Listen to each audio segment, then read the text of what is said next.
All right, let's just talk some basics of the unit circle and just kind of get an introduction. Basically, the unit circle is the one that has a radius of 1, which is the distance from the center of the circle out to the side. And so if you're going to find the coordinates there, it's 1, comma 0. And then you're going to find all of these locations on the unit circle all the way around. And that's what we're going to continue to focus on as we go through this unit. So right here is 0, 1, it's 0 degrees, it's 2 pi radians. We need to understand where that 2 pi radians part comes from. Basically what you've got is you've got to be able to deal with angles versus radians. Now a lot of times when we have circles, we typically think of them as having angles in degrees. So if I have a circle and I put something like this, oh, it looks like a 45-degree angle. I'm kind of used to that.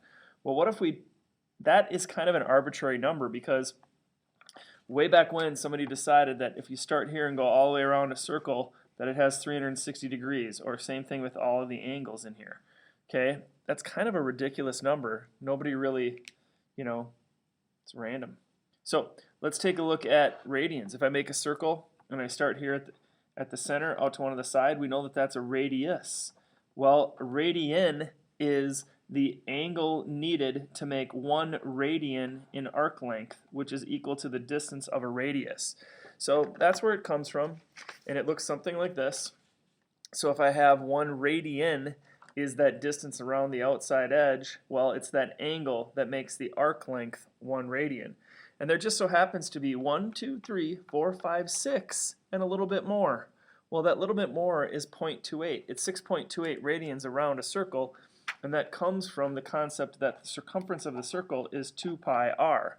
So if I take 2 times pi times the radius, well, if I call the radius 1, because we're dealing with the radius of a unit circle, then we end up doing times 1. Well, 2 times pi, 2 times 3.14 is 6.28. So there's 6.28 radians all the way around a circle, or 2 pi radians. 6.28 is synonymous with 2 pi, basically. So that's where that comes from. So when you go back over here and look at this, that's where the 2 pi comes from. Well, then pi would be halfway. So that would be here, pi radians. Well, halfway to halfway around the circle would be pi over 2, because this would be pi, cut that in half, we've got pi over 2, and that's here. So there are some major locations that you should just know and are easy to see.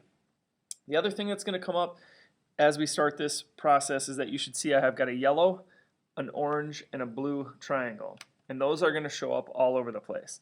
The yellow triangle is representing a 30, 60, 90, where you have a long distance and then a short distance. The long distance of a 30, 60, 90 is always the square root of 3 over 2 when you have a hypotenuse of 1. In this case, the hypotenuse is always 1 because that's the radius of the circle. And then the height is 1/2. The short distance right there is always half. That's where the square root of 3 over 2 comma 1/2 comes from. When you have this orange triangle, which is a 45, 45, 90, they always have the square root of 2 over 2 are their lengths. So it's the square root of 2 over 2 this way, square root of 2 up. Got the same thing here.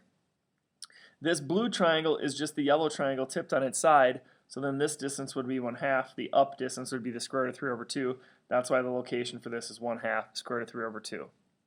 That's pretty much it. That's kind of how you build the rest of your unit circle as you're going, is you need to be able to figure out those triangles. Now, if I'm going to try to figure out this one down here, don't freak out about this one. Just draw a perpendicular line up and see that that's the 30, 60, 90 again, right? And where the short side is always 1/2 and the longer side is the square root of 3 over 2, so that's negative 1/2 down, square root of 3 over 2, and that's where those coordinates come from. Basically, you have to memorize 3 lengths, 3 distances. If you get these 3 lengths or distances down, you're really going to know what you're doing. The small length being 1/2, the medium lengths being the square root of 2 over 2, and the long lengths being the square root of 3 over 2. And then just kind of to put that all in one page, these are some of the key notes, the key ideas that you should have now basically at this point in the unit. There is the stuff with the triangles, and here is the stuff with calculating the sines, cosines, and different tangents and cotangents and things.